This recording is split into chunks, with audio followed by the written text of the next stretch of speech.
बिस्मिल्लाहिर्रहमानिर्रहीम, अस्सलाम वालेकुम and a very good morning public. मैं आपको खुश आमदीद कहूँगी। मैं हूँ अर्मिला हसन। उम्मीद करते हैं जी आप बिल्कुल ठीक ठाक होंगे, मज़े में होंगे। सुबह आपकी अच्छी हुई होगी, अच्छी सी चाय आपको मिल गई होगी। मुझे मिल गई अच्छी सी चाय आज। और ये चाय की कहानी ना बड़ी इंटरेस्टिंग होती जा रही है हमारे इस ऑफ़िस में। मेरे सारी कैमरा टीम इस वक्त मुस्कुरा रही है क्योंकि इतनी मज़ेदार कहानी है इस चाय की, क्योंकि हम आजकल एक्सपीरियंस करें लाइव चाय। वो मैं आपको आहिस्ता आहिस्ता बताऊंगी कि कैसे।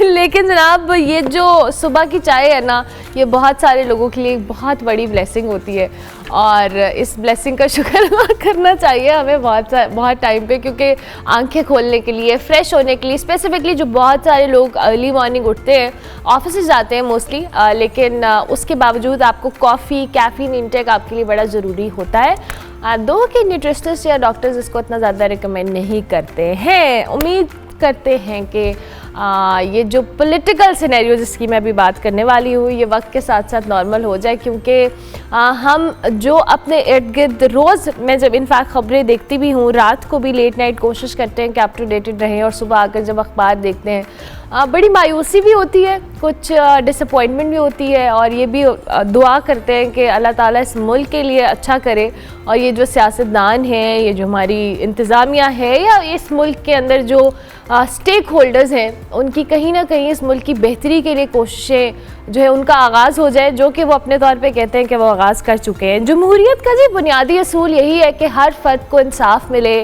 कानून के सामने बराबरी का हक हासिल हो। अगर किसी ने वाकई कोई जुर्म किया है तो कानून के मुताबिक कार्रवाई होनी चाहिए। लेकिन हमने देखा कि पार्लियामेंट के अरकान को जो कह लें गिरफ्तार जिस तरह से किया गया, कहने वाले कहते हैं कि जी बगैर ठोस सबूत तहकीक के गिरफ्तार किया जाता है, तो ये ना सिर्फ उनकी सियासी साख को नुकसान पहुँचाता है, बल्कि अवाम का भी निज़ाम अदल पर एतमाद कमज़ोर हो जाता है। PTI के जी अरकान की जहाँ मैं बात कर रही हूँ, कौमी असम्बली को पार्लियामेंट के अंदर से, जो अरकान कौमी असम्बली उनको पार्लियामेंट के अंदर से गिरफ्तार करके जो पार्लियामेंट की तौहीन की गई, इस पर हुकूमती वज़रा जस्टिफिकेशन तो दे रहे हैं। अलबत्ता स्पीकर कौमी असम्बली ने एडिशनल सेक्रेटरी की सरबराही में तहकीकाती जो कमेटी है वो कायम कर दी है, जो तहरीक इंसाफ के जो अरकान हैं, अरकान पार्लियामेंट हैं, उनके हवाले से उनकी गिरफ्तारी से मुतल्लिक जो शवाहिद है वो इकट्ठे करेगी, और CCTV रिकॉर्डिंग्स का जायज़ा लिया जाएगा। और इसके अलावा उन्होंने असम्बली की सिक्योरिटी पर में जो गैर जिम्मेदारी का मुजाहरा किया गया है, उस पर sergeant and arms Ashfaq Ashraf और दीगर 4 जो एहलकार हैं उनको मुअत्तल भी कर दिया है। साथ साथ ये भी कहा गया है कि कौमी असम्बली में साथ से कहा है कि इन मोअज़्ज़ज़ अरकान की जो तज़लील है वो किसी सूरत बर्दाश्त नहीं की जाएगी। इस हवाले से जी कौमी असम्बली में चार्टर ऑफ पार्लियामेंट बनाने की करारदाद भी मंजूर कर दी गई है, और 10 जो PTI अरकान हैं इनके प्रोटेक्शन ऑर्डर भी जारी कर दिए गए हैं।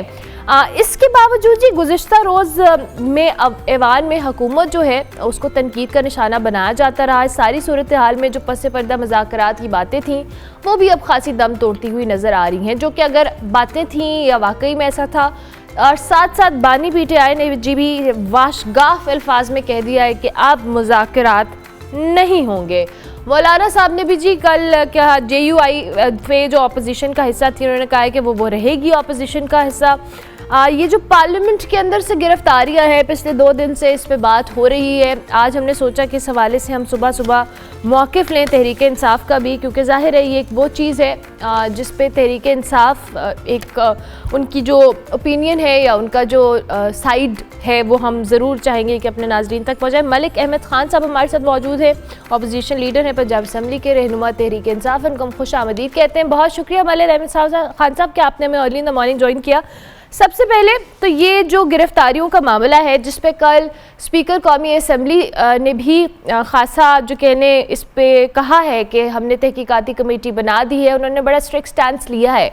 सबसे पहले तो इन गिरफ्तारियों के मामले को आप किस तरह से देखते हैं, पार्लियामेंट के अंदर से होने, और उसके बाद तहरीक इंसाफ के हक में जो हक कह लें या उनके फेवर में जो स्पीकर कौमी असम्बली कह रहे हैं कि जी तहकीकात होंगी, इसको आप कैसे देखते हैं? देखिए जी, बिस्मिल्लाहिर्रहमानिर्रहीम। सबसे पहले तो मैं ये कहूँगा कि मुझे स्पीकर कौमी असम्बली इसमें बड़े बेबस नज़र आ रहे हैं। 9 सितंबर की रात और जो सारा कुछ हुआ है, ये पाकिस्तान का स्याह तरीन एक रात और अगला 10 सितंबर का दिन स्याह तरीन दिन था जी। अब मैं उसमें ये कहूँगा कि एक तहकीकाती कमेटी उन्होंने बना दी है, बट हर किसी को पता है कि नकाब पोश कौन थे। देखिए बात ये नहीं है आप 4 जो है सर्जेंट ऑफ आर्म्स के बंदे आप अपने बंदे मुअत्तल कर दें या आप एक तहकीकाती कमेटी बना दें या ये असल में हुआ क्या है। हुआ ये है कि इन्होंने एक लूला लंगड़ा हमें एक इजाज़तनामा दिया और उसके बाद इन्होंने पूरा इस्लामाबाद बंद कर दिया। अब इस्लामाबाद बंद किया, मोटरवेज बंद कर दी, जीटी रोड बंद कर दिया, लोग जिन्होंने पहुंचना था 2 बजे वो पहुंचे शाम को 6 बजे 7 बजे, जलसा चलता रहा 10-11 बजे तक। पहली बात तो ये है कि कभी जलसों का भी टाइम होता है कि इतने टाइम के अंदर अंदर आप जलसे ख़त्म करें। ये एक रिटेलिएशन थी, फिर वहाँ पे तकरीरें हुई, एक रिटेलिएशन में लोग तंग आ गए, हम सब तंग आ गए, हमारे लीडर्स तंग आ गए, ये उधर रिटेलिएशन हुई। अली अमीन गंडापुर साहब को पहुंचना था 7 बजे, वो पहुंचे कहीं 10 बजे। तो मैं ये समझता हूँ कि ये सारा इस जो नाअहल हुकूमत है इसका पैदा करदा ये एक मसला है कि इसने सारा ये एक मसला पैदा किया। जिस तरह खान साहब ने चेयरमैन बानी चेयरमैन ने पहले दिन ये कहा था कि हमें और स्टैब्लिशमेंट को लड़ाने वाले ये नून है, तो अब डेफिनेटली बाख्तियार तो इस वक्त ये है नहीं।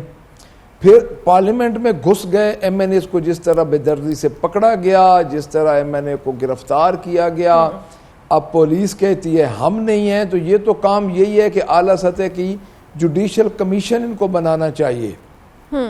ये जो तहकीकाती कमेटीज़ हैं इनके तो बस में ही नहीं है कि ये क्या करेंगे। मैं नहीं समझता कि ये कमेटी खेल के 10 दिन बाद हर चीज़ ख़त्म कर देंगे। जुडिशल कमीशन बनना चाहिए और उस जुडिशल कमीशन को 9 मई का भी और 9 सितंबर का भी, ताकि ये इस मुल्क से अनारकी ख़त्म हो और ये चीज़ें ख़त्म हो, जिसका जो किरदार है वो वही अदा करे। तो मैं नहीं समझता कि इस तहकीकाती कमेटी का कोई रिजल्ट मुझे निकलता नजर आ रहा है। मिट्टी पाव वाला काम होना है इनका। यानी आपका इस तहकीकाती कमेटी का मलिक साहब आपको लगता है कि कोई फ़ायदा नहीं है, ये सिर्फ एक चीज़ को दबाने के लिए वक्ती तौर पर बनाई गई है और आप लोगों की पार्टी का या आपका इस हवाले से कोई एतमाद नहीं कि ये तहकीकाती कमेटी अपना जो तरीका है या जो भी इन्वेस्टिगेशन है वो शफाफ तरीके से कर सकेगी, राइट? देखिए बात यह है कि मैं ये आपको एक बात बताऊं कि मैं उस कॉन्टेंट्स में ये बात कर रहा हूं कि नून जो भी तहकीकाती कमेटी बनाती है उसका रिजल्ट यही होता है कि वक्ती तौर पे मामले को दबा दें। देखिए ये कोई छोटा वाक़या नहीं है कि पार्लियामेंट के अंदर घुस के लोगों को एमएनएस को पकड़ा गया है, कोई आम बंदा भी नहीं उधर था और आपने वो हॉस्टल में थे, अपने रूम्स में थे, अपनी लॉजेस में थे। तो ये क्या इतनी क़यामत आ गई थी कि रात को वो दहशत गर्द थे एमएनएस, वो खुदा का खौफ करें, इस मुल्क को किस तरफ लेके जा रहे हैं और इस्लामाबाद में कर रहे हैं जहाँ पे पूरी दुनिया के डिप्लोमेट्स हैं। हमारे मुतालिक क्या तासुर जा रहा है मुझे ये बताएं। तो ये चीज़ें जो है बनाना रिपब्लिक तो साबित करने में लगे हुए हैं। मुस्लिम लीग नून इस वक्त एक डिज़ास्टर हो चुका है उससे, और आप खुद देख लें कि जिस तरह उन्होंने 8 सितंबर को पूरे दिन रोड ब्लॉक किए रखे, उससे पहले रातों को लोगों के घरों में ये छापे मारते रहे, तो मेरा नहीं ख्याल कि इन चीज़ों पे कोई असर पड़ेगा। ये जब तक हर इदारा जिसका किरदार है उस किरदार में वापस नहीं चला जाएगा उस वक्त तक कोई फर्क नहीं पड़ेगा। अच्छा खान साहब, आप मेरा एक सवाल आप यहाँ पे ले लें प्लीज। माजरत के साथ मैं आपको इंटरप्ट कर रही हूँ इससे पहले कि फिर वो कन्वर्सेशन आगे जाती है। आपको नहीं लगता, या जिस तरह से कहा जा रहा है कि अली अमीन गंडापुर साहब ने जिस तरह से उस जलसे के अंदर तकारीर की, जिस ज़बान का उन्होंने इस्तेमाल किया, तहरीक इंसाफ की या आप लोगों के रिप्रेजेंटेटिव्स की जानिब से ज़्यादती की गई है, इसके बायस ये मामला ज़्यादा ट्रिगर हुए हैं? देखिए मेरी बात सुनने से बड़ी बड़ी तकरीरें होती रही हैं। मुझे एक बात बताएं, जो गुजरावाला में मियां नवाज शरीफ ने तकरीर की थी वो क्या इससे कम थी? देखिए ये एक रिटेलिएशन थी, मैं बार बार कह रहा हूँ। उससे ज़्यादा तकरीरें सख्त हो रही हैं खैबर पख्तूनख्वा में, जो असेंबली में हो रही हैं, वो भी आप सुन रही होंगी। और दूसरी बात यह है कि ये 2 साल इन्होंने इलेक्शन लेट किए रखे, उस पर ये बोलते नहीं हैं तो 2 घंटे अगर जलसा लेट हो गया, 3 घंटे जलसा लेट हो गया, तो इन्होंने पता नहीं क्या कराम मचा दिया। कोई खुदा का खौफ करें, ये क्या हो रहा है इस मुल्क में? इस तरह होता है। ये खुद को जमहूरी हुकूमत कहते हैं, ये जमहूरी हुकूमत है। मेरे ख्याल में तो हमारे लिए मार्शल लॉ लगा हुआ है, खसूसन पाकिस्तान तहरीक इंसाफ के लिए। लेकिन एक जेल में बैठा हुआ शख्स जिसकी रिहाई के लिए हमें वोट मिला है, वो शख्स इन सब पे भारी हो चुका है, इनके असाब पे सवार हो चुका है। मैं आपको ये बात बता दूं, और वो शख्स दिन रात इनको बैठने नहीं देता, और ये सब घबराए घबराए फिर रहे हैं। बानी चेयरमैन अंदर बैठा है, असूलों पे डटा बैठा है, हम सब उसके साथ हैं।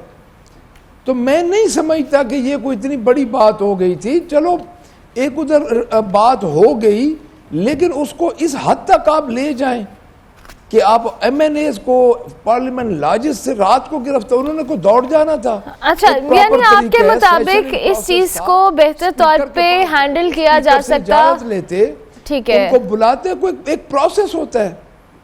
MNAs को उठा के लेके जा रहे हैं, को खुदा का खौफ करें, ये क्या कर रहे हैं? ये इस मुल्क को क्या बनाना चाह रहे हैं?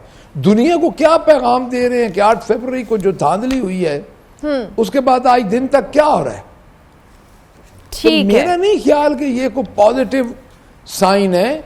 जो भी कर रहे हैं, ये करवा रहे हैं, इनके लिए कोई पॉजिटिव साइन नहीं है।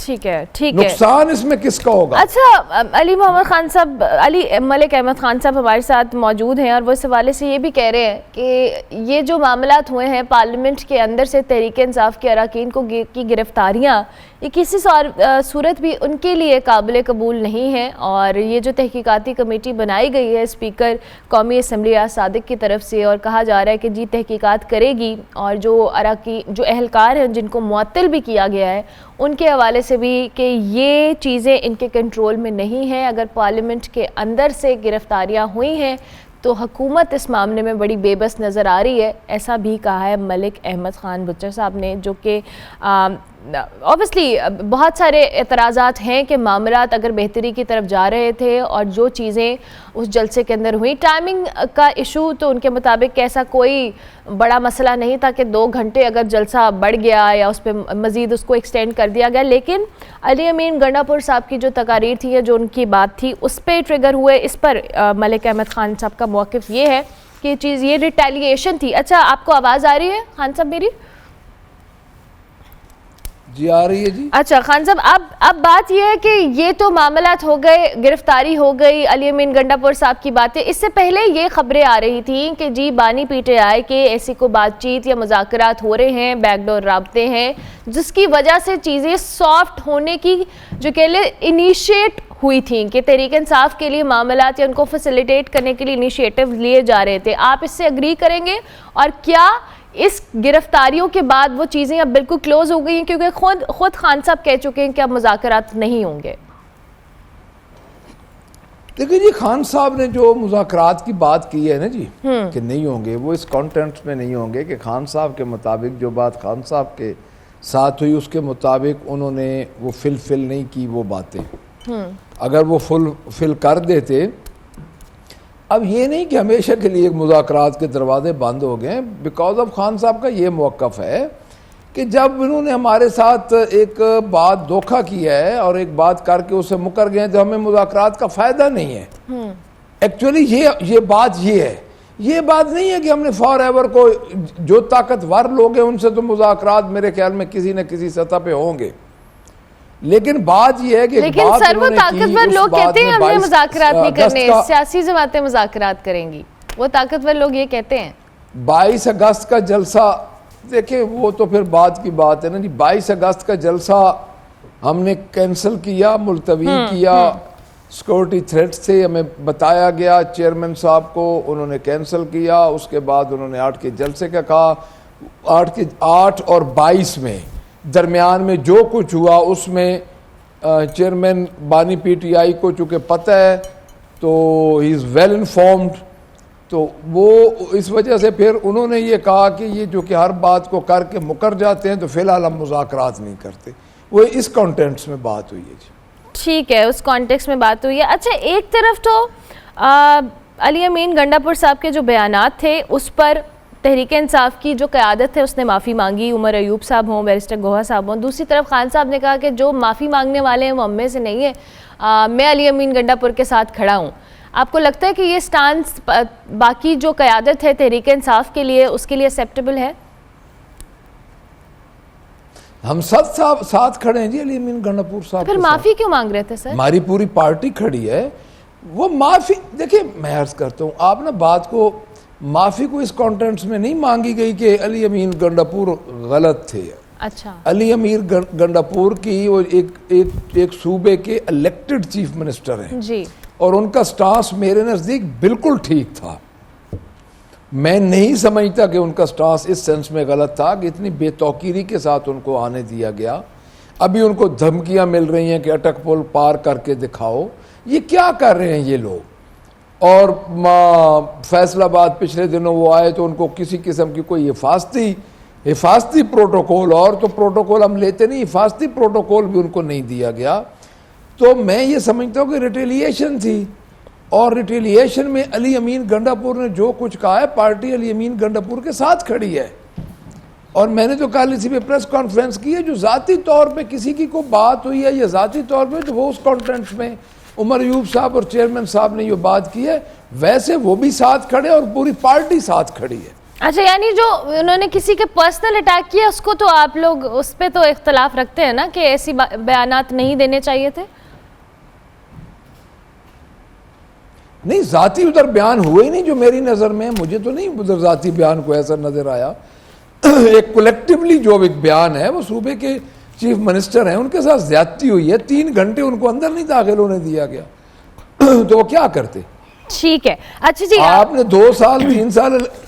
अच्छा, अब मुझे बताएं तहरीक इंसाफ का अगला क्या स्ट्रैटेजी है जी? खान साहब ने आपके मुताबिक कि उन्होंने किसी ना किसी लेवल पे तो मुज़ाकरात होंगे, लेकिन फॉर द टाइम भी कहा है कि अभी जो सूरत हाल है इसमें मुज़ाकरात नहीं होंगे। अगर मुज़ाकरात नहीं होंगे, तहरीक इंसाफ की जो क़यादत जेल के अंदर है और बानी पीटीआई खुद जेल के अंदर है, तो फिर किस तरफ मामला जाएंगे ये बताएं, क्योंकि हुकूमत तो तैयार नहीं है अभी फ़िलहाल किसी भी तरह की फैसिलिटेशन को लेके। देखिए, मेरी बात सुने, हुकूमत से हमने क्या फैसिलिटेशन लेनी है? ये बेचारी तो बेख्तियार सी हुकूमत है, इसके पास तो अपना एक डीपीओ ज़िले का तब्दील करने का अख्तियार नहीं है। हमारा जो है, कल हम कर रहे हैं जी एक प्रोटेस्ट, उसके बाद 22 को हमारा जलसा है, तो हम तो तैयार हैं। हमारा ये फंडामेंटल राइट है कि हम ये काम करें।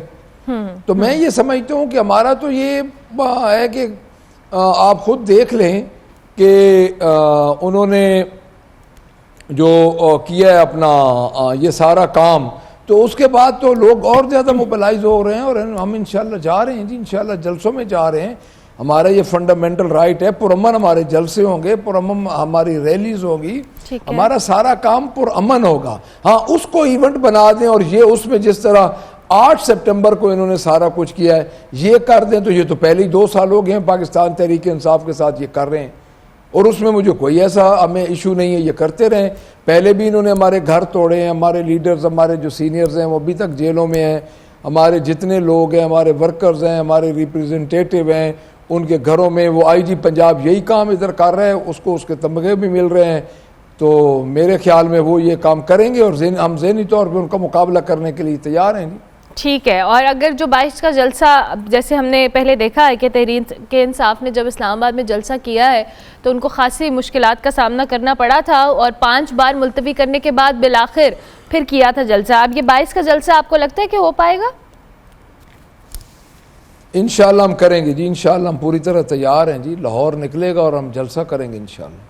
ठीक हो गया, thank you very much. Malik Ahmad Khan बच्चा साहब हमारे साथ मौजूद थे जी। तहरीक इंसाफ का मौक़िफ़ हमें दे रहे थे कि 22 को जो लाहौर के अंदर जलसा है वो उसके लिए भरपूर तैयार हैं, और यही उनकी स्ट्रैटेजी होगी कि वो पुरअमन एहतजाज और जलसों की तरफ जाएंगे, चाहे हुकूमत फैसिलिटेट करे या नहीं करे। उनके मुताबिक ये हुकूमत के पास कंट्रोल नहीं है और वो अपनी जो तमाम स्ट्रैटेजी है उस पर कारआमद रहेंगे। हम ब्रेक लेते हैं, ब्रेक के बाद वापस आते हैं। आप देखते रहिए गुड मॉर्निंग पब्लिक।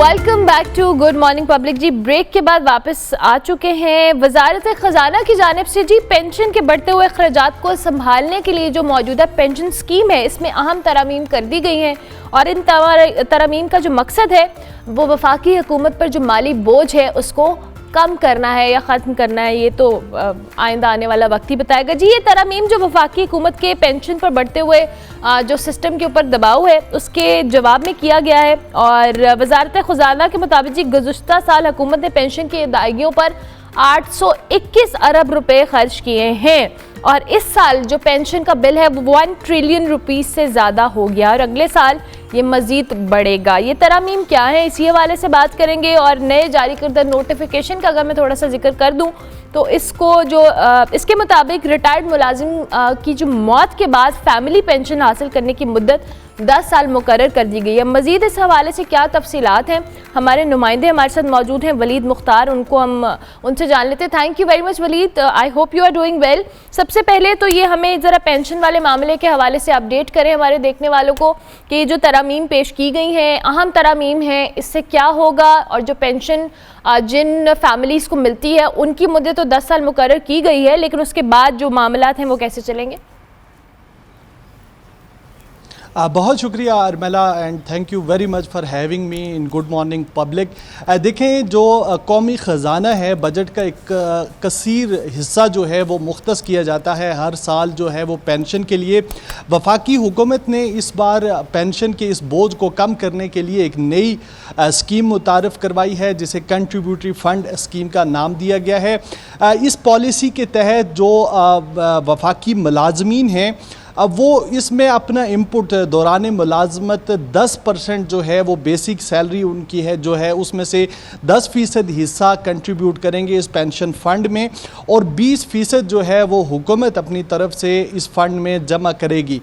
यूँ कुल मिला के दौरान सर्विस जो है ये फ़ंड जमा होता रहेगा और रिटायरमेंट के ऊपर मुलाजमीन को इसी कंट्रीब्यूटरी फ़ंड से जो है वो पेंशन अदा की जाएगी। इस स्कीम के लिए खुसूसी तौर पर हुकूमत ने 10 अरब रुपए इस साल रखे हैं ताकि इस स्कीम में जमा होने शुरू हो जाए और वफाकी जो वजारत ख़जाना है उससे जो नोटिफिकेशन जारी हुआ है उसके मुताबिक इस स्कीम का इतलाक़ जो सिविल वफाकी हुकूमत के मुलाजमीन हैं उनके लिए 1 जुलाई 2024 से होगा, जबकि जो अस्करी अदारों में मुलाजमीन हैं उनके लिए 1 जुलाई 2025 से इस स्कीम का इतलाक़ होगा। ये नए भर्ती होने वाले जितने भी मुलाजमीन होंगे उनके ऊपर ये इतलाक़ होगा और इसका मकसद ये है कि जो पेंशन का एक बोझ है, चूँकि माजी में हमने देखा कि ये रवायत थी कि जो वफाकी मुलाजमीन हैं खा वो सिविल अदारों से हों या अस्करी अदारों से हों उनकी पेंशन उनके लाइफ स्पैन तक चलती थी और अगर उनकी डेथ हो जाती तो उनके अहले खाना बेवा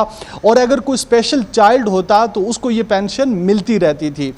इसलिए जैसा कि आपने बताया कि ये बोझ जो था ये ख़जाने पे हर साल जो है वो इंक्रीज़ हो रहा था, तो उसको काउंटर करने के लिए वफाकी हुकूमत ने ये स्कीम मुतारिफ़ करवाई है कि जो कंट्रीब्यूटरी फ़ंड है मुलाजमीन को उससे आइंदा जो है वो पेंशन दी जाएगी। ठीक है, ठीक है। अच्छा, अब मुझे ये बताएं वली, जिस तरह से आप बात कर रहे हैं कि ये इसकी मुद्दत तो कम हुई है लेकिन अब इसमें कुछ चीज़ें हमने जो पहले ऑब्ज़र्व की और जैसे आपने ख़ुद भी बात की कि जब एक मुलाजिम जो एक सरकारी मुलाजिम है वो रिटायर होता था तो ताहयात उसको जो है वो पेंशन मिलती थी और डेथ के बाद फैमिली के ऊपर या किसी एक फ़र्द के ऊपर ट्रांसफ़र हो जाती है, बेवा है या जो भी है। उसके साथ साथ जी ये जो मामला है इसके अंदर बहुत सारे ऐसे लोग हैं जो ऑलरेडी इस प्रोसेस का हिस्सा है और जब से ये इतलाक़ होगा उसके बाद ये क्या सिर्फ नई भर्तियों वाले लोगों का होगा या जो ऑलरेडी जिनकी फैमिलीज़ ये पेंशन दे रही हैं उन पे भी ये इतलाक़ होगा? जी देखें, जो वफाकी वजारत ख़जाना की जानिब से नोटिफिकेशन जारी किया गया उसके ऊपर ये मेंशन है कि ये इतलाक़ जो है 1 जुलाई के बाद सिविल और 1 जुलाई 2025 के बाद अस्करी अदारों के मुलाजमीन पे होगा। सो अभी ये कहना कबल वक्त होगा कि क्या पेंशन का जो एक सेट पैटर्न है उसको भी मुकम्मल तौर पर तब्दील कर दिया जाएगा, चूँकि ये इब्तदाइया है और इसमें जो मुद्दत तय की गई है वो 10 साल रखी गई है। है। माजी में हमने देखा था कि पेंशन जो है वो एक लॉन्ग टर्म पॉलिसी होती थी और बहुत सारे जो अब कौमी और वफाकी और अस्करी मुलाजमीन थे उनके लिए ये एक बड़ा बेनिफिट समझा जाता था कि रिटायरमेंट की जो मुद्दत है उसके बाद ता हयात वो पेंशन के हुसूल में कामयाब रहेंगे। लेकिन अब इसमें तरमीम की जा रही है। अगर हम इसके ओवरहाल खदोखाल की बात करें तो पेंशन का ये जो नया सिस्टम, जो नई पॉलिसी मुतारफ़ करवाई गई है, इसके जो बेनिफिट्स हैं ये वफाकी हुकूमत को भी कुछ जल्द नहीं मिलेंगे। ये एक लॉन्ग टर्म तवीलुल मुद्दत जो है वो पॉलिसी है और आस्ता आस्ता इसके बेनिफिट्स जो हैं वो कौमी ख़जाने से बोझ को कम करते रहेंगे। चूँकि इस बार जो सिर्फ पेंशन की मद में रकम रखी गई है वो 1014 अरब रुपए सिर्फ इस साल के मालियाती बजट में पेंशन की अदायगियों के लिए रकम रखी गई है, जो कि कौमी ख़जाने पे एक ख़तीर बोझ तस्वर किया जाता है। ठीक है। अच्छा वलीद, आपने ख़ुद भी बात की, लेकिन जब भी हुकूमत की तरफ से ये पेंशन या सरकारी मुलाजमीन के लिए कोई भी इस तरह के इक़दाम लिए जाते हैं तो बहुत सारे जो कह लें इस पे लोग एतराज़ भी करते हैं। ज़ाहिर है जिन्होंने अपनी पूरी ज़िंदगी एक मुलाजमत में गुजार दी है और इस आस पे कि जी उनकी रिटायरमेंट के बाद उनको फ़ंड आएंगे और वो अपनी तनख्वाह में से हर साल या हर महीने वो कटवाते हैं एक स्पेसिफिक अमाउंट, 10% होता है आई गेस। सो ये वो चीज़ें हैं जिस पे ज़ाहिर है बहुत सारे लोगों को एतमाद में लेने की ज़रूरत होती है। आप थोड़ा सा हमारी इन्फॉर्मेशन में इजाफा करें, क्या कोई ऐसी तंजीम जो इन पेंशनर्स की हो या कोई ऐसी कमेटी हो या कोई ऐसा इदारा हो या कोई भी जिनसे जब हुकूमत इस तरह का कोई इक़दाम लेती है तो उनको एतमाद में लिया जाए या उनको ऑन बोर्ड लिया जाए और फिर इस पे इतलाक़ हो? जी देखिए, चूँकि पेंशन का जो मामला है ये इंतहाई सेंसिटिव है और आपने दुरुस्त फरमाया कि मुलाजमीन जो हैं वो इसी आस पे एक सर्विस देते हैं रियासत को सारी ज़िंदगी एक महकमे के अंदर, सरकारी महकमे के अंदर, और बड़ी लिमिटेड इनकम रहती है सरकारी मुलाजमीन जो हैं उनकी ताहयात। अभी जो इब्तदाई तौर पर नोटिफिकेशन जारी किया गया है इसका इतलाक़ चूँकि नए भर्ती होने वाले मुलाजमीन पर रखा गया है तो स्टेक होल्डर्स को अभी जो पुराने मुलाजमीन हैं वो तहफ़्फ़ुज़ात का शिकार तो ज़रूर हैं कि अगर नए आने वाले जो मुलाजमीन हैं उनकी पेंशन के लिए एक नई पॉलिसी है तो गालिबन हुकूमत जो है वो साबिक़ा मुलाजमीन के लिए भी कोई पॉलिसी जो है वो मुरतब कर देगी। लेकिन एतमाद की जहाँ तक बात है, रिजर्वेशंस तहफ़्फ़ुज़ात मुलाजमीन के हैं और मुलाजमीन जो हैं अभी तक वो ज़ाहिर इस बात पर कोई प्रोटेस्ट रिकॉर्ड उन्होंने नहीं करवाया चूँकि ये मामला जो है इसको नए मुलाजमीन से शुरू किया गया है। अगर ये फर्दर पुराने मुलाजमीन जो हुकूमत में सर्विसेज में हैं अगर उनकी तरफ डाइवर्ट होता है तो फिर डेफिनेटली हम देखेंगे कि वलीद, मैं आपको इंतज़ाम कर रही हूँ। जिस तरह आपने खुद कहा और जो वजारत ख़जाना कह रही है कि हमारे एक सिस्टम के ऊपर बहुत बड़ा बोझ है ये जो पेंशन हम देते हैं हर साल हर महीने, जिनकी फैमिलीज़ को मिलती हैं या ख़ुद मिलती हैं, सारा बोझ एग्जैक्टली तो अभी उन्हीं लोगों का है ना जो पेंशन ले रहे हैं ऑलरेडी। अब नए जो आने वाले या नई भर्तियां हैं, मेरी इन्फॉर्मेशन के मुताबिक और जैसे आप भी मुझे बेहतर तौर पे बता सकते हैं कि अभी हुकूमती या जो सरकारी इदारे हैं उनमें जितनी भी या मोस्टली जो भर्तियां हो रही हैं वो कॉन्ट्रैक्चुअल मुलाजमीन होते हैं, जो बिल्कुल वो परमानेंट एम्प्लॉयज़ नहीं रखे जाते। एक स्पेसिफिक कोटा ज़ाहिर होगा लेकिन ज़्यादातर कॉन्ट्रैक्चुअल लोग हैं, तो उनके लिए जो ये सारा मामला है उससे फ़ायदा किस तरह से हुकूमत उठाएगी कि जो ऑलरेडी पेंशन ले रहे हैं नई आने वाली भर्तियों पे तो कॉन्ट्रैक्चुअल एम्प्लॉयज़ हैं, तो फ़ायदा कैसे होगा, बोझ कैसे कम होगा? देखिए मैं ये अरमला, ये मैंने पहले भी आपसे कहा है कि ये एक तवीलुल मुद्दत प्रोसेस है, इसमें बड़ा वक्त चाहिए कि पेंशन का ये बोझ जो है वो कम हो जाए। और बिल्कुल फैक्चुअल बात है कि जो कंट्रैक्चुअल मुलाजमीन हैं उन पे पेंशन का इतलाक़ ही नहीं होता। और उसके अलावा बहुत सारे ऐसे अदारे हैं जो ख़ुद मुख्तार सब जिनकी अपना एक तरीक़ाकार है और वो वफाकी हुकूमत से पेंशन हासिल ही नहीं करते। उन अदारों के अंदर जो ऑटोनोमस बॉडीज़ हैं उनमें एक पूरा स्ट्रक्चर मौजूद है कि वो स्ट्रक्चर हुकूमत को जो है वो मुलाजमीन को रिटायर होने के बाद अपने बिहाफ पे, अपने अदारों के बिहाफ पे पेंशन पे करता है। हुकूमत ने ये जो नई स्कीम मुतारफ़ करवाई है इसमें जो फ़ंड पेंशन मुलाजमीन की और हुकूमत की जानिब से 10% हिस्सा जो है वो मुलाजमीन और 20% हुकूमत की जानिब से जो फ़ंड कलेक्ट किया जाएगा, हुकूमत उसकी सरमायाकारी के बारे में सोच रही है कि उसको इन्वेस्ट किया जाए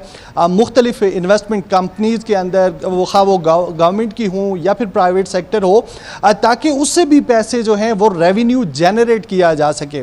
तो अगर हम इस बात का अहाता करें तो ये एक बहुत लंबा मंसूबा है कि जिसका शायद इतलाक होने के बाद भी फ़ायदा जो है वो बहुत देर बाद होगा, बहुत देर बाद होगा और उसका इतना ज़्यादा जो के लिए अभी उस पर मज़ीद वर्किंग होनी पड़ेगी, तभी चीज़ें अगर बेहतर होनी है तो वह टाइम होंगी, it will take a lot of time I guess. So अच्छा, मुझे वलीद इन द एंड ये बताएं, मेरे पास टाइम कम है, ये तो हो गई पेंशन वाले लोगों की सारा मसला जी, कि उनकी पेंशन मिलने से ख़जाने पे बड़ा बोझ है, लेकिन एक बोझ और भी है, वो है हमारे हुकूमती अखराजात का। आपकी नज़र से ऐसा कोई नोटिफिकेशन गुजरा है जिस पे वजारत ख़जाना या हमारे प्राइम मिनिस्टर या दीगर लोग कह रहे थे जी कि हम खर्चे कम करेंगे? कोई ऐसा नोटिफिकेशन आप हमें बता सकें जिसमें खर्चे कम करने के हवाले से भी हमारे लिए कोई खबर हो? देखिए, इसमें ऐसा है कि कोई भी हुकूमत जब वो हुकूमत में आती है तो हुकूमती ख़र्चे जो है वो कम करने की बात तो हर बार की जाती है, लेकिन हकीकत हाल उससे यकसर मुख्तलिफ होती है।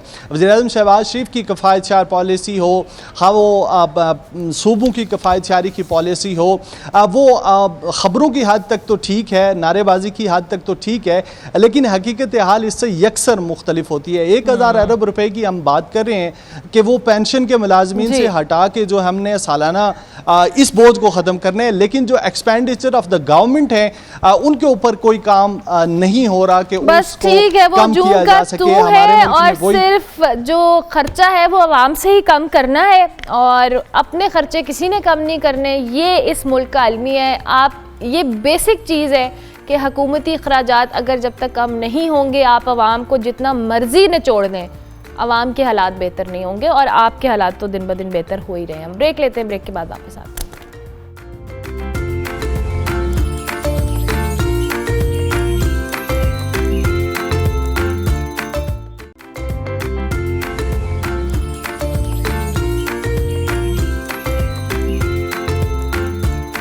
Welcome back to good morning public ji. Break के बाद वापस आ गए हैं। मुल्क में बढ़ती हुई महंगाई का हम बार बार जिक्र करते हैं, जिसने शहरियों का बजट है वो खासा आउट कर दिया है।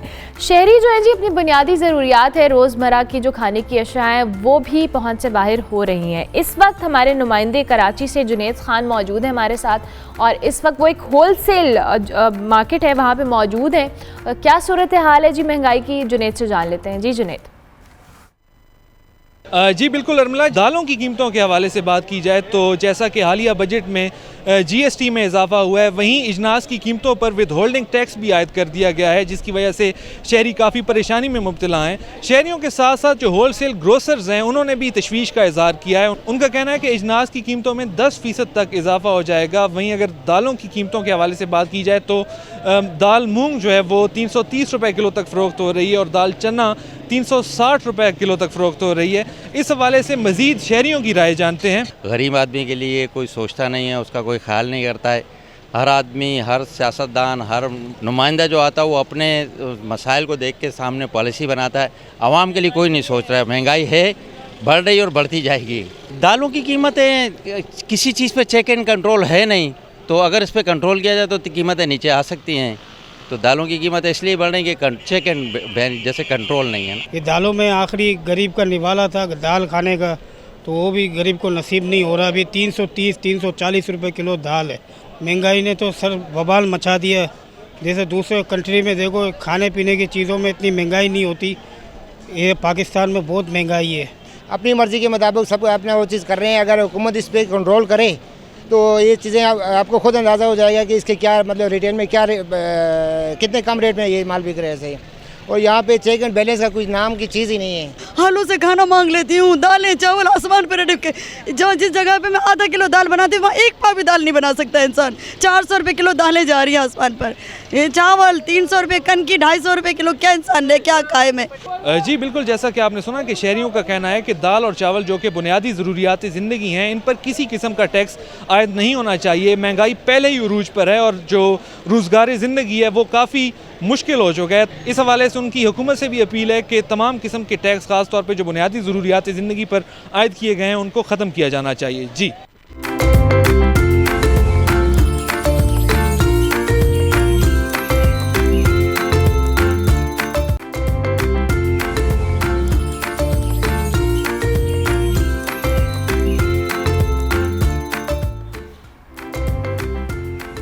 Welcome back to good morning public. Ji break के बाद वापस आ गया आपकी डाइट हेल्थ के हवाले से। हम कोशिश करते हैं कि रोज़ कोई ना कोई बात करें और हमारे साथ न्यूट्रिशनिस्ट हमें ज्वाइन करें। जनाब आज हम फूड एलर्जीज़ के हवाले से बात करेंगे और कुछ लोग फूड को लेकर बहुत सारी ऐसी स्पेसिफिक चीज़ें होती हैं जिनको लेकर सेंसिटिव भी होते हैं।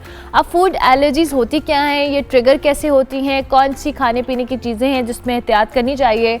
कुछ लोग लैक्टोज इंटॉलरेंट होते हैं, कुछ के दीगर मसाइल होते हैं, कुछ को अंडों से एलर्जी है, किसी को दूध से मसला है। ये सारी चीज़ें हैं जो आज हम डिस्कस करने वाले हैं। इसके लिए हुरिया अरूज हमारे साथ मौजूद हैं, माहिर ग़िज़ाइयत, उनको हम खुश आमदीद कहते हैं। अस्सलाम वालेकुम हुरिया, कैसी हैं आप? वालेकुम अस्सलाम, मैं बिल्कुल ठीक, आप कैसी हैं? बिल्कुल ठीक। हुरिया सबसे पहले मुझे ज़रा ये फूड एलर्जीज़ के हवाले से बताएं कि ये क्या होती हैं और कैसे ट्रिगर होती हैं। अच्छा, फूड एलर्जीज़ की बात करें तो ये पर्सन टू पर्सन सबसे पहले तो वेरी करती हैं। हर बंदे में एक जैसी एलर्जी नहीं होती, ठीक है। अब इस एलर्जी की बात करें, ट्रिगर कैसे होती है, ये हमारे इम्यून सिस्टम क़ुव्वत मुदाफ़त के अंदर कुछ ऐसी हार्मलेस प्रोटीन्स होती हैं, मतलब जो नुकसानदेह भी नहीं होती, हार्मफुल भी नहीं होती, बट ये कि उनके साथ आपका इंटरप्ट करता है, ठीक है, और ये एलर्जेंस कोज करता है, एलर्जी कोज करता है, ठीक है। इम्यून सिस्टम के अंदर डिस्टर्बेंस क्रिएट करके एलर्जीज क्रिएट होती हैं, जिसकी वजह से एलर्जीज जो हैं वो डिपेंड करती हैं अगेन के पर्सन टू पर्सन वेरी करती हैं। तो ये एलर्जी का रूट कोज हमारा क़ुव्वत मुदाफ़त होता है, जो डिस्टर्ब इम्यून सिस्टम होता है। ओके, अच्छा मुझे बताओ कौन कौन से ऐसे फूड्स हैं, कोई हम जैसे मैं लैक्टोज इंटॉलरेंट लोगों की बात कर रही थी, या इसके साथ साथ किसी को अंडों से एलर्जी है, कुछ चावल नहीं खा सकते, कुछ गंदुम नहीं खा सकते, कैसे कौन कौन सी एलर्जीज हैं जो मोस्ट कॉमन है? अच्छा, जो मोस्ट कॉमन एलर्जीज़ हैं उसमें सबसे पहले तो लैक्टोज इंटॉलरेंट, मिल्क, सोए, इसके अलावा एग का होता है लोगों में कि अंडा नहीं खा सकते, इस तरह की एलर्जीज़ होती हैं। और कुछ में तो ये एलर्जीज़ इतनी वो मतलब एक सीवियर लेवल तक चली जाती हैं कि उनकी स्किन रैशेस बन जाते हैं, बहुत मतलब सिम्टम्स बहुत ज़्यादा उनको इसमें होने लग जाते हैं पेयर। तो इस एलर्जीज़ की जो टाइप्स हैं वो काफ़ी ज़्यादा हैं, लेकिन जो कॉमन है, मोस्ट कॉमन है, वो एक लैक्टोज है, एक ग्लूकोज इंटॉलरेंस भी आती है, ठीक है, ग्लूटेन भी आती है, देन उसके बाद मिल्क की आती है, सोए की आती है, देन उसके बाद लास्ट में जो कॉमन में हम बात कर रहे हैं इसमें पीनट से एलर्जी भी आती है। हाँ, ड्राई फ्रूट से बहुत सारे लोगों को एलर्जीज होती हैं। अच्छा, अब कुछ लोगों को आइडिया नहीं होता कि उनको किस स्पेसिफिक फूड से एलर्जी है, और वो समटाइम्स इतनी वर्स ट्रिगर हो जाती है, जैसे आपने अभी मेंशन किया। कैसे आइडेंटिफाई किया जा सकता है कि जी आपको, चले दूध से तो समझ आ गई कि बच्चे ने पिया या उसका बिल्कुल ऐसे, लेकिन दीगर खुराकें हैं हमें नहीं समझ में आ रही होती, हम रूटीन में ले रहे होते हैं। अच्छा, जो फूड एलर्जीज़ को आइडेंटिफाई करने का वे होता है वो ब्लड टेस्ट होता है, लेकिन इनिशियली हम कोई चीज़ खाते हैं और हमें अगर एलर्जी हो गई, मतलब हम एक एग्जांपल ले लेते हैं कि अगर आपने या हम में से किसी ने कोई चीज़ खाई है, तो अगर एग खाया है फॉर एग्जांपल, कोई बच्चा है या कोई अडल्ट एज का कोई है पर्सन, उसने खाया तो उसको एलर्जी हो गई, फर्स्ट टाइम में तो उसको नहीं पता लगता कि वो एलर्जी है, वो जस्ट यही होता है कि यार मेरा शायद स्टमक ख़राब था, इस वजह से ट्रिगर हो गया, इस वजह से ये इशू हो गया। लेकिन सेकेंड थर्ड टाइम जब ये प्रैक्टिस दोबारा अगर आप इस्तेमाल करते हैं अंडा और आपको अगेन वही सिम्टम्स अपेयर हो रहे हैं, जिसमें आपको स्किन रैशेस हो रहे हैं, जिसमें आपकी जो है एब्डोमिनल क्रैम्प्स या आपका पेट खराब हो रहा है, अगर ये 2 से 3 बार में वही चीज़ खाने से ट्रिगर हो रही है तो फिर डेफिनेटली इसका ब्लड टेस्ट होता है। अच्छा। इसका कोई भी घर में बैठ के हम टेस्ट नहीं कर सकते फूड एलर्जी का, इसका लैब टेस्ट होता है और वो प्रॉपर ब्लड के थ्रू ही होता है, और वो जब टेस्ट की डेफिनेटली वो टेस्ट जब हो जाता है उसके बाद उसकी रिपोर्ट्स को देख के ही हम आइडेंटिफाई करते हैं कि ये फूड एलर्जी आया है या नहीं है। ठीक हो गया, ये तो हो गई फूड एलर्जीज। अब बेसिकली इम्यून सिस्टम अगर आपका बेहतर होगा तो शायद ये चीज़ें ओवरकम हो जाती हैं। डेफिनेटली इम्यून सिस्टम के साथ ही तो है, हमारा जो इम्यून सिस्टम है जब वो डिस्टर्ब होता है तो डेफिनेटली तभी एलर्जेंस क्रिएट होते हैं। तो मेजर इम्यून सिस्टम को स्ट्रेंथन करने के लिए सबसे पहले तो आपकी खुराक है, खुराक में हम जो खाते हैं वो आजकल जो खा रहे हैं वो प्योर नहीं है, डेफिनेटली हम बाहर का ज़्यादा खा रहे होते हैं। ऑर्गेनिक जो चीज़ें हैं उस साइड पे हमारा अपने ही तवज्जो कम होगी due to lack of time और बिज़ी रूटीन की वजह से। तो इसमें इम्यून सिस्टम को जो इनरिच करने के लिए और इम्यून सिस्टम को स्ट्रॉन्गर करने के लिए जो फूड होते हैं उसमें सबसे पहला तो सबको पता है विटामिन सी सबसे अच्छा होता है। विटामिन सी रिच फूड जितने भी हैं हमारे, फ्रूट्स आजकल बहुत चल रहे हैं, पीच है, सेब है, इसके अलावा और बहुत सारे, गावा में बहुत, अमरूद में बहुत अच्छा होता है, आप इनका इस्तेमाल करें। देन उसके बाद आप अपनी सब्ज़ पत्तों वाली सब्जियों का इस्तेमाल करें, वो आपके इम्यून गट हेल्थ के लिए बहुत अच्छी होती हैं। लाइक ये जितने भी हमारे फ्रूट्स वेजिटेबल्स हैं ये रिच सोर्स होते हैं इन सब विटामिन्स का। जिंक बहुत अच्छा होता है, विटामिन सी तो डेफिनेटली एक शुरू से चलती हुई चीज़ है, बट जिंक एक ट्रेस मिनरल होता है। ट्रेस मीन्स जो बॉडी के अंदर बहुत कम क्वांटिटी में होता है और हमें उसको बाहर से आउटर सोर्स से या तो मिनरल विटामिन्स की फॉर्म में लेना पड़ता है या फिर हमें किसी ना किसी टैबलेट की फॉर्म में ही वो मिलता है वैसे, क्योंकि उसका सोर्स खुराक में है ही नहीं है इतना। तो उसका इस्तेमाल अच्छा करें, उससे आपका इम्यून सिस्टम बहुत स्ट्रॉन्गर हो सकता है। और कोशिश करें कि इन सब चीज़ों को खुराक से पूरा करें, खुराक से पूरा करें सबसे बेहतर है। आप इसको विटामिन्स की साइड पे लेके जा सकते हैं बट वो आपका लास्ट ऑप्शन होता है। अगर आप विटामिन्स, अगर आपका बहुत बिजी रूटीन है, हेक्टिक है कि लाइक मैं नहीं अपनी डाइट पूरी कर सकता, तो फिर आप ज़रूर इस्तेमाल करें क्योंकि कुछ ना करने से करना बेहतर है। तो डेफिशिएंसी को ओवरकम करने के लिए कुछ ना कुछ इस्तेमाल करें, लेकिन डाइट सबसे पहले आपकी प्रायोरिटी होनी चाहिए कि डाइट आप जो है डाइट से ये सारे सोर्स अपने कंप्लीट करें, ये आपको इशू होगा ही नहीं फूड एलर्जीज़ का। ठीक हो गया। अच्छा, ये क्या वजह है कि आजकल हम देख रहे हैं कि ये जो लैक्टोज इंटॉलरेंस है, ग्लूटेन को लेकर हम बात कर रहे हैं, जो नए बच्चे आ रहे हैं इस दुनिया में, जाहिर है बहुत सारे ऐसे हम अपने इर्द गिर्द ऑब्ज़र्व कर रहे होते हैं कि जैसे ही बच्चा पैदा होता है उसके अंदर कोई ना कोई ऐसी डेफिशिएंसी होती है और ये अब बहुत ज़्यादा हो रही है। पहले शायद हमारे टाइम पे हमें शायद अवेयरनेस भी नहीं थी और इतने ज़्यादा लोग उस तरह से होते भी नहीं थे, अब बहुत ज़्यादा। क्या लगता है कि ये जो हमारे माएँ हैं इनकी खुराकों में मसला है या हमारे एटमॉस्फेयर, लाइफस्टाइल, ये सारी चीज़ें, इन सारे फैक्टर्स को कंबाइन करके कि नई जनरेशन के अंदर इस तरह की बहुत सारी चीज़ें आ रही हैं? अच्छा, ये आपने बहुत अच्छी बात की है। जो पुरानी हमारी माएँ हैं, अब हम अपनी मदर्स की बात करें तो उनकी डाइट इतनी प्योर थी उस टाइम पे, और अब हम अगर कंपैरिजन अपना ही करें कि हम क्या खा रहे हैं और उनकी क्या डाइट थी, जब वो हमें बताते हैं, घर में बैठ के डिस्कशन हो रही हो, तो उनकी डाइट, सबसे मेजर चीज़ तो यही है ना कि आप जब प्रेगनेंसी में डाइट आपकी प्रॉपर हो, जिसमें आपका आयरन अच्छा हो, आपका विटामिन सी अच्छा हो, आपका बी कम्प्लेक्स की जितनी रेंज है सब्जियों से आ रही होती है, ग्रीन वेजिटेबल से पूरी हो रही होती है, वो आपकी कंप्लीट हो, तो आपको ये एलर्जीज़ का इशू होता ही नहीं है। ये टोटली डिपेंड करता है मदर पे, और डेफिनेटली वो जिस तरीके से अपनी इस पीरियड में, प्रेगनेंसी के पीरियड में अपनी डाइट ले रही होती है, अपने विटामिन्स मिनरल्स जो डाइट से पूरे करने होते हैं वो अगर कंप्लीट कर रही होती है, तो ये इश्यूज ट्रिगर होते ही नहीं है। बट फिर भी ये बात, अगर हम सारी बात मदर पे नहीं इस पे छोड़ सकते, ये कुछ फैमिली हिस्ट्रीज भी होती हैं। इट डिपेंड्स कि अगर आपकी फैमिली में आपकी मदर को ये एलर्जीज शुरू से, जब वो उनकी बर्थ हुई थी तब उनको थी, ठीक है, पेरेंट्स से मिली, तो आपको भी हो सकती है, हेरिडिटी भी हो सकती है ये। लेकिन अच्छा, सॉरी मैं आपको इंटरप्ट करूं, नॉर्मली अब जैसे हम देख रहे हैं कि आपने जैसे कहा कि ड्यूरिंग प्रेगनेंसी, इनफैक्ट हम अपने बात करें, हमारे अंदर आयरन, कैल्शियम, इन सबकी डेफिशिएंसी ऑलरेडी मौजूद है। बिल्कुल। और जब फिर खवातीन कंसीव करती हैं तो उसके बाद मजीद वो चीज़ें उनके लिए वर्स्ट होती हैं, ज़ाहिर एक डबल न्यूट्रिशन वाला फैक्टर आ जाता है। तो उसमें हमें अपनी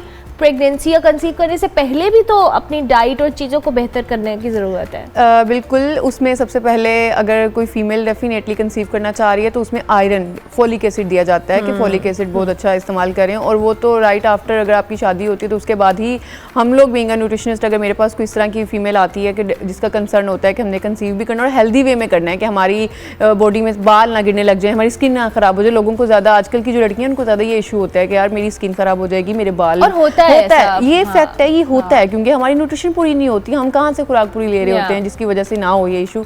तो उसमें सबसे जो मेजर आपका मिनरल विटामिन होता है, बी कम्प्लेक्स होता है, आयरन, फोलिक एसिड, वो आप इस्तेमाल करें, वो सबसे अच्छा होता है और मार्केट में बहुत रीजनेबल प्राइस में हर जगह से अवेलेबल होता है। आप उसको डाइट से लें तो बेहतर है क्योंकि वो आपका प्योर सोर्स होता है, बट फिर भी डाइट के साथ भी आपको सप्लीमेंट्स एक आयरन और फोलिक एसिड के कॉम्बिनेशन वाला एक लें। और ये किसी से आपने प्रिस्क्राइब कराने हैं, खुद से अपने तौर पे डिसाइड नहीं कर लेना कि आपने क्या लेना है, ये हम यहाँ पे ज़रूर मेंशन करते हैं। अच्छा, और अब मसला ये है कि बहुत सारे बच्चे जिनकी मैं बात करी हूँ लैक्टोज अगर इंटॉलरेंट हैं, तो ये एक बहुत महंगा एक सिस्टम है, पेरेंट्स के लिए बड़ा चैलेंज है बिल्कुल कि वो ऐसे है, सारा बिल्कुल। कुछ करें, या ग्लूटेन भी Yes. ये सारी चीज़ें हैं, इसके ऑल्टरनेट्स क्या हो सकते हैं अगर किसी बच्चे को किसी चीज़ से स्पेसिफिकली एलर्जी है, क्योंकि हर पेरेंट अफोर्ड नहीं कर सकता, सो उसके लिए हमें बताओ। अच्छा, अगर कोई बच्चा लैक्टोज इंटॉलरेंट है तो डेफिनेटली उसके ऑल्टरनेट सोर्स में अगर हम बात करें तो बच्चों को नट्स की तरफ, नट्स की फैमिली से उनको जो है इंट्रोड्यूस करवाया जाए। उसमें हमारे आलमंड, ये वॉलनट्स, जितने भी ट्री नट्स होते हैं हमारे प्लांट बेस्ड जो होते हैं, ये बहुत अच्छा सोर्स होते हैं कैल्शियम का, जो कि दूध के अंदर होता है, ठीक है। और वो उसको ऑल्टरनेट सोर्स में ये इस्तेमाल करवा लें। और बच्चे डेफिनेटली छोटी एज में जब होते हैं तो वो वेजिटेबल्स का इंटेक इतना अच्छा नहीं करते, उनको होता है कि हमें बनी हुई चीज़ जो बेकरी आइटम्स हैं इनकी तरफ ज़्यादा इंटरेस्ट होता है। लेकिन ये भी पेरेंट्स पे डिपेंड करता है कि वो बच्चे का इंटरेस्ट किस तरह से बनाते हैं, उनको क्या खिलाते हैं, घर में कितना कुछ बना के दे रहे हैं और हेल्दी वे में क्या दे रहे हैं। तो डेफिनेटली ग्रीन वेजिटेबल्स अगर बच्चे शौक से खाते हैं तो वो साथ दें, वो कैल्शियम का रिच सोर्स है।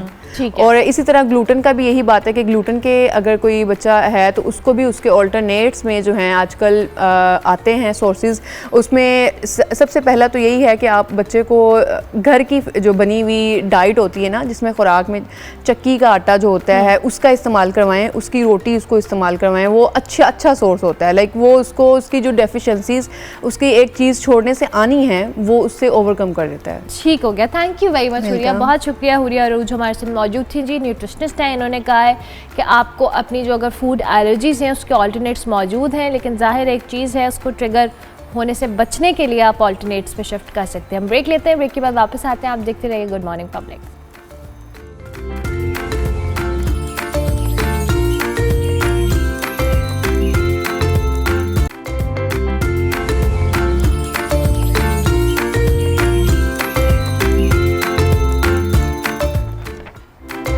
Welcome back to good morning public ji. Break के बाद वापस आ गए। अब हमारे पास जो गेस्ट मौजूद हैं वो बहुत ही टैलेंटेड स्टूडेंट्स हैं, गैरिसन यूनिवर्सिटी के तालिब इल्म हैं और इंजीनियरिंग एंड रोबोटिक्स सोसाइटी के मेंबर्स भी हैं। इन तीनों ने इंटरनेशनल कॉम्पिटिशन्स में पार्टिसिपेट भी किया है, कई नेशनल कॉम्पिटिशन्स में भी पार्टिसिपेट किया है, लेकिन हाल ही में इन्होंने national engineering and robotics contest NERC competition में मुख्तलिफ कैटेगरीज में पार्टिसिपेट किया और शानदार कारकर्दगी का मुजाहरा किया। 8 पोजीशंस इन 34 स्टूडेंट्स ने, उसमें से 8 पोजीशंस होल्डर है हमारे साथ इस वक्त जो हमारे सेट पे, चूँकि आपको पता है हम आहिस्ता आहिस्ता करके लोग बुलाते हैं, तो 3 इस सोसाइटी के रिप्रेजेंटेटिव्स और पोजीशन होल्डर्स हमारे साथ मौजूद हैं। हम इनसे ज़रा इनकी अचीवमेंट, इनके जो प्रोजेक्ट्स हैं उसके हवाले से भी बात करेंगे और जिस हवाले से ये काम करें हैं वो भी जानने की कोशिश करते हैं। हमारे साथ जी सबसे पहले करीमुल्लाह मौजूद हैं। अस्सलाम वालेकुम, कैसे हैं आप? ठीक है अल्हम्दुलिल्लाह, आप कैसे हैं? मैं बिल्कुल ठीक ठाक। इसके साथ साथ जी मोहम्मद अहमद हमारे साथ मौजूद हैं। बहुत शुक्रिया अहमद आपका भी। और मोहम्मद हसीब हमारे साथ मौजूद है। कैसे हैं आप तीनों? ठीक है अल्हम्दुलिल्लाह। अच्छा, सबसे पहले तो करीमुल्लाह आप मुझे अपने प्रोजेक्ट्स के हवाले से बताएं, फिर मैं इस कंपटीशन का भी पूछूंगी। अच्छा, जो अभी हमारे प्रोजेक्ट्स थे वो थे एग्रीकल्चर रिलेटेड, जो कि NERC में कंपटीशन हुआ था, उसमें 3 कैटेगरीज मैंने पार्टिसिपेट किया था। पहली कैटेगरी थी, जो मेन बड़ी कैटेगरी है इनकी, वो है इंडिजिनस कैटेगरी, दूसरी है उनकी RTR और तीसरी है उनकी लेगो। जो इंडिजिनस कैटेगरी है वो एग्रीकल्चर बेस्ड थी। उसमें ये करना था, एक फार्म हाउस था, उसमें एक जगह पे दरख्त थे, एक जगह पे थे पत्थर। तो हमने क्या करना था, रोबोट चलाना था। रोबोट चल के दरख्त उठाएगा, उसको पत्थर से रिप्लेस करेगा। सेम इसी के अपोजिट था और ये मैट्रिक्स बना हुआ था 3x3 का, जिसमें डिफरेंट कॉम्बिनेशंस पे पत्थर भी हो सकता था, रॉक भी हो सकता था। वो आपके बॉट ने खुद डिसाइड करना था, वो उठाना था, उसे रखना था, उस प्लेस करना था उस जगह पे। उसके बाद उसने जाके पार्क हो जाना था। इसमें 3 चीज़ें हम लोग देख रहे थे, एक टाइम देख रहे थे, एक्यूरेसी देख रहे थे, स्पीड देख रहे थे। और जो हमारी लेगो कैटेगरी थी उसमें हमने फ्रूट प्लग करना था और जाके पार्क कर देना था। और जो हमारी तीसरी कैटेगरी थी RTR, उसमें हमारी स्पीड थी, एक ऑटोनोमस जिस तरह कार्स हैं और इस तरह एक पाथ दिया हुआ था, उस पाथ पे चल के स्पीड से हमें पार्क होना था। ये हमारी 3 कैटेगरी। ज़बरदस्त ज़बरदस्त। अच्छा, मुझे आप अहमद ये बताएं कि ये कंपटीशन क्या था और इसमें कितनी टीम्स थी, जिसमें आप लोगों की यूनिवर्सिटी की जो सोसाइटी है उसने भी पार्टिसिपेट किया था? इस कंपटीशन में NERC में रोबोटिक्स का कंपटीशन है, लाइक 200+ टीम्स आई थी इसमें से हमारी यूनिवर्सिटी की जो सोसाइटी है गेट्स, इसमें 8 पोजीशंस हमने विन की। जो इंडिजिनस थी, इंडिजिनस में फर्स्ट रनर अप और सेकंड रनर अप। और क्या कहते हैं, RTR में फर्स्ट सेकंड थर्ड, इसी तरह लेगो में फर्स्ट सेकंड थर्ड। इंडिजिनस पे फर्स्ट नहीं आ सकी एंड नेक्स्ट टाइम इंशाल्लाह हम वो भी गेन करेंगे। इंशाल्लाह। अरे वाह, ज़बरदस्त। अच्छा हसीब, आप मुझे ये बताएं कि रोबोटिक्स पूरी दुनिया के अंदर अब बहुत ज़्यादा काम हो रहा है रोबोटिक्स के अंदर भी, और अब तो बाकायदा तौर पे हम सोशल मीडिया पे देखते हैं जी, रेस्टोरेंट्स हों, मुख्तलिफ़ जगह हों, वहाँ पे रोबोट्स जो हैं वो काम कर रहे हैं। आप लोगों ने जब ये प्रोजेक्ट बनाया था और जहाँ पे आप लोगों ने अपने ज़ाहिर इस कंपटीशन के लिए पोर्टफोलियो भी भेजा होगा, क्या चीज़ें आप लोगों के माइंड में थी कि जब आप यहाँ पे पार्टिसिपेट करेंगे तो क्या एज आपको मिले? देखें, बेसिकली इस कंपटीशन में पार्टिसिपेट करने का मकसद ये है कि जो हमारे स्टूडेंट्स हैं उनको हम जो अपनी यूनिवर्सिटी में भी और जो अराउंड द ग्लोब हम बेसिकली हम चाहते हैं प्रमोट करें रोबोटिक्स को। उसके अलावा हम कंपटीशन से हट के अलग भी प्रोजेक्ट्स बनाते हैं। जिस तरह एक ऑटोनोमस ग्रास कटर हमारे पास था, एक स्पाइडर रोबोट है, मुख्तलिफ़ किस्म के प्रोजेक्ट्स होते हैं। उससे स्टूडेंट्स को एक तो क्रिएटिविटी मिलती है अलग से हट के। जिस तरह हम स्टूडेंट्स कंप्यूटर साइंस के, तो अलग से एक सोसाइटी है, उसमें स्टूडेंट्स को मौका दिया जाता है वो आएँ, अपने क्रिएटिवनेस शो करें, अपना उनको एक्सपोजर दें वर्ल्ड का, मुख्तलिफ कॉम्पिटिशन में जाएँ, नेशनल, इंटरनेशनल, रीजनल, तो उनसे उसकी और आप उस सोसाइटी के मेंबर्स हैं सब लोग, ठीक है। तो आप लोग पढ़ कंप्यूटर साइंसेज रहे हैं, लेकिन आप लोगों का इंटरेस्ट है तो उसके मुताबिक आप लोग काम कर रहे हो। That's very interesting. अच्छा मुझे करीमुल्लाह ये बताओ कि आप जिस तरह से अभी हसीब भी बता रहे हैं, मुख्तलिफ प्रोजेक्ट्स बनाते रहते हो, और ज़ाहिर है और भी यूनिवर्सिटी में स्टूडेंट्स होंगे, और ये सोसाइटी एक रोल मॉडल के तौर पर काम कर रही है कहीं ना कहीं। क्या क्या प्रोजेक्ट्स हैं, किस तरह की वर्किंग कर रहे हो, सिर्फ रोबोटिक्स को लेके काम कर रहे हो या और भी कैटेगरीज हैं? फ़िलहाल जो हमारा मेन फोकस है वो एग्रीकल्चर पे, पाकिस्तान की इकनॉमी का ज़्यादा इन्हासार एग्रीकल्चर पे, तो हम उसमें इन्हांसमेंट लाना चाह रहे हैं। अभी जो हमने रिसेंटली अपना प्रोजेक्ट कंप्लीट किया है वो था एक ऑटोनोमस ग्रास कटिंग मशीन थी, autonomous solar powered seeding machine थी। उसके बाद अभी जो हम इस प्रोजेक्ट पे काम कर रहे हैं वो है हमारा स्मार्ट होम डिवाइसेस, ये है। उसके बाद हम होटल्स के लिए वेटर रोबोट भी बना रहे हैं, उस पर भी काम जारी है। वाओ। अच्छा, अब रोबोटिक्स या रोबोट्स को लेकर हम बहुत एक्साइटेड होते हैं जब भी हम सुनते हैं ना कि these are like human replacements. आप जो काम इतनी ज़्यादा वर्क वो करिए, इसका एडवांटेज भी है और इसकी नेगेटिव एस्पेक्ट्स हैं क्या कोई ऐसा? जी बिल्कुल, देखें जिस चीज़ का एडवांटेज है उसके साथ उसके नेगेटिव डिसएडवांटेजेस भी होते हैं, पर वो हम पे डिपेंड करता है कि हम उसको कैसे यूटिलाइज़ कर रहे हैं उस चीज़ को। ठीक है। अच्छा मुझे अहमद आप ये बताएं कि जब आप लोग इस प्रोजेक्ट के लिए गए थे और आप रोबोट बना रहे थे अपना प्रोजेक्ट, क्या चीज़ें माइंड में थी? क्योंकि ज़ाहिर है 200+ टीम्स की पार्टिसिपेशन थी, आप लोगों ने अपनी चीज़ को सबसे अच्छा रखना था। क्या एज मिला आप लोगों को तीनों कैटेगरीज में? हमें सबसे पहले तो हम रूल्स फॉलो करते हैं, जो उन्होंने रूल्स दिए होते हैं उसके अकॉर्डिंग। फिर हम एक्यूरेसी देखते हैं, टाइम जो इन्होंने हमारा जैसे टाइम जो लिमिट्स दी होती है उस टाइम से पहले हम कंप्लीट करें, और स्पीड, एक्यूरेसी, ये हम अपने क्या कहते हैं जितनी एक्यूरेट कर सकें उसको देख के हम करते हैं वर्किंग इस पर। ओके।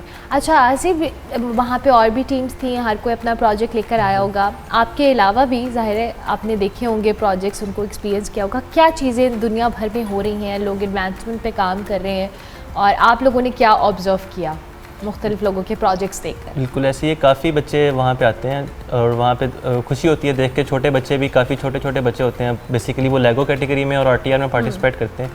तो वो उस स्टेम करियर प्रोग्राम्स जो होते हैं उनके थ्रू देखते हैं कि बच्चे काफ़ी इनोवेशन की तरफ जा रहे हैं, और हमारे पाकिस्तान में आहिस्ता आहिस्ता रोबोटिक्स में भी बेहतरी आ रही है। और जो वहाँ पे नेक्स्ट बेसिकली उनके जो लैब्स हैं वहाँ देख के भी बहुत अच्छा लगता है कि उनके अपने भी प्रोजेक्ट्स देख के काफ़ी एक तो मोटिवेशन भी आती है और अच्छा भी लगता है कि हमारा जो कंट्री है वो आहिस्ता आहिस्ता प्रोग्रेस की तरफ जा रही है रोबोटिक्स में भी। अच्छा मुझे ये बताएं असीफ, ज़ाहिर है कि ये वो कॉम्पिटिशन्स होते हैं जिसमें अपॉर्चुनिटीज़ मिलती हैं, और इसमें आपकी यूनिवर्सिटी का बड़ा रोल होता है कि ज़ाहिर जिस इदारे ने आपको अपॉर्चुनिटी दी होगा, अपना थोड़ा सा बताएं कितना सपोर्टिव रहा है। ज़ाहिर सोसाइटी तो है, लेकिन आपको फैसिलिटेट करना पढ़ाई के साथ साथ आप अपने इंटरेस्ट को परसू कर रहे हो। बिल्कुल ऐसे ही है। हमारे जितने भी प्रोजेक्ट्स वगैरह या कंपटीशन में हम जाते हैं और सारे यूनिवर्सिटी फंडेड होती है, फुल सपोर्ट होती है हमें यूनिवर्सिटी की। सारी फैसिलिटीज़ हमें प्रोवाइड की जाती हैं उसके लिए, जो भी हम कंपटीशन वगैरह में जाते हैं, कुछ भी प्रोडक्ट्स बनाएं।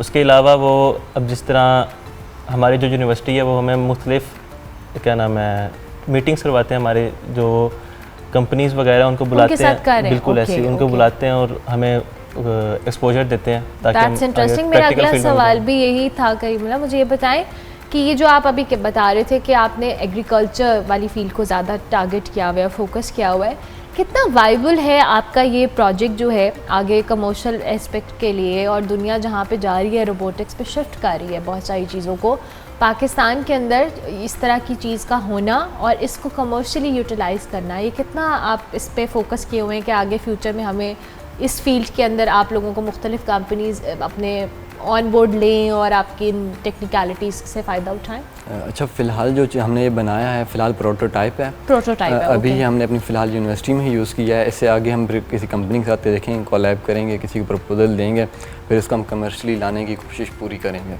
आप इसमें मॉडिफिकेशंस भी करने का प्लान रखते हैं? जी, मॉडिफिकेशंस भी कर रहे हैं। क्या क्या सोचा है आप लोगों ने? हमने इसको अब फ़िलहाल जो हम चला रहे हैं बैटरीज़ पे चला रहे हैं, इसको हम सोलर पावर पे शिफ्ट करना चाह रहे हैं। ठीक है। और कॉस्ट इफ़ेक्टिव होगा ये, एफिशिएंसी भी इसमें होगी। सही। तो मुझे ये बताएं अहमद कि अब रोबोटिक्स को लेकर और रोबोट्स को लेकर आपने जहाँ आप कंपटीशन में गए, क्या ऑब्ज़र्व किया, क्या क्या चीज़ें लोग इनोवेशंस लेकर आ रहे हैं इस फील्ड के अंदर? इसमें इस फील्ड में तो बहुत ज़्यादा क्रिएटिविटी है। जैसे क्या कहते हैं, नस्ट में ही जो NERC के उनके अपने स्टूडेंट्स थे, उन्होंने कुछ काफ़ी ज़्यादा ऐसे प्रोजेक्ट्स बनाए हुए थे जिनमें बहुत ज़्यादा इनोवेशन थी, क्रिएटिविटी थी, और उनको देख के अच्छा भी लगा। इस तरह हमारी सोसाइटी में भी अब जो मेंबर्स हैं, कुछ मेंबर्स अच्छे जो प्रोजेक्ट्स उन्होंने बनाए हुए हैं, जैसे करीमुल्लाह भाई ने बताया जैसे एग्रीकल्चर्स पे, तो एग्रीकल्चर्स में उन्होंने प्रोजेक्ट्स वगैरह बनाए हुए हैं जिसमें क्रिएटिविटी भी है और जो आगे हमारे फ्यूचर में वर्क भी हमारे लिए फ़ायदेमंद भी हो सकते हैं। इस तरह और भी यूनिवर्सिटी, जैसे ये हसीब भाई ने कहा था कि स्कूल कैटेगरीज़ के भी वहाँ बच्चे आते हैं और वो तो लेगो में होते हैं, जो थीम दिए तो उसके अकॉर्डिंग भी फिर भी वो क्रिएटिविटी, अभी से अगर वो क्रिएटिविटी की तरफ जा रहे हैं तो फ्यूचर में तो जाहिर बात है कि वो फिर बहुत एक्सेप्शनल काम करेंगे डेफिनेटली। अच्छा चले Haseeb, on the lighter side, अगर आपको लगे कि इस काम के लिए मुझे रोबोट चाहिए, वो क्या होगा? मतलब आपकी ख्वाहिश है कि मैं ये काम नहीं करना चाहता, इसकी जगह मेरे हिस्से का काम कोई रोबोट कर दे। असाइनमेंट्स ही करते हैं। असाइनमेंट्स कर दे। अब ये सब स्टूडेंट्स का यही जवाब है। स्टूडेंट्स ज़्यादातर यही होगा ना, यही होगा कि असाइनमेंट्स बना दे कोई। घर में कोई ऐसा काम हो कि अम्मी अब्बू कहते हो कि अच्छा ठीक है, नहीं उसके लिए हम हैं। उसके लिए हमें रोबोट्स नहीं चाहिए। हमें वैसे बड़ा डर लगता है, पिछले दिनों हम AI और रोबोट्स देख रहे थे, खबरें पढ़े हैं, TV पे आ रहे हैं, हमें अपनी जॉब्स का लग रहा था कि आइंदा हमें भी रिप्लेस कर देंगे, ऐसा होता है? नहीं, इतना नहीं होता, थोड़ा बहुत इम्पैक्ट ज़रूर पड़ेगा।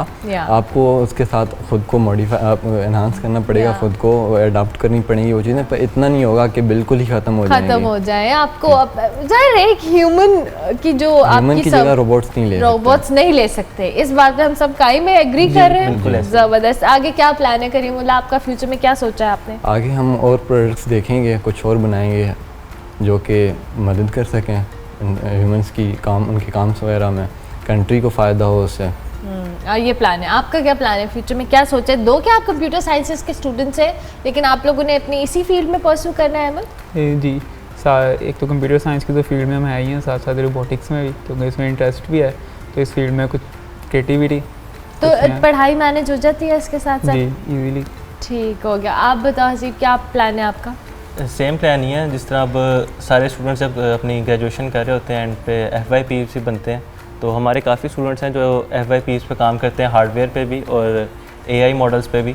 इस तरह भी एक किया था उन्होंने, रेस्टोरेंट का वेटर रोबोट कह लें, वो बनाया था उन्होंने, हमारे वाइस प्रेसिडेंट थे।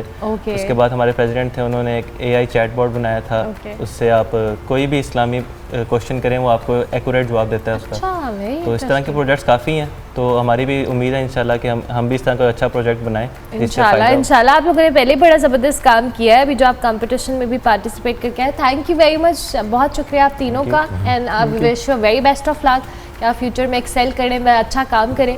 हमारे साथ जी गारिसन यूनिवर्सिटी के स्टूडेंट्स मौजूद थे, इन्होंने मुख्तलिफ कैटेगरीज़ में पार्टिसिपेट किया है। NERC जो कंपटीशन है इसमें इन्होंने पोजीशन होल्ड की है। सो इस तरह के बहुत सारे टैलेंटेड स्टूडेंट्स हैं जो काम कर रहे हैं। हम कोशिश करते हैं कि कहीं ना कहीं आपसे उनकी मुलाकात करवाते रहें। ब्रेक लेते हैं, ब्रेक के बाद वापस आते हैं।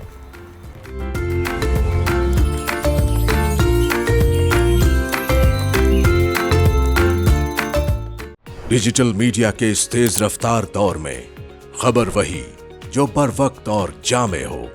अब होंगी जदीद दौर से हम आहंग दुनिया की तमाम अहम खबरें, कभी भी कहीं भी, सिर्फ एक क्लिक की दूरी पर। खबरें होंगी सेहत और टेक्नोलॉजी की।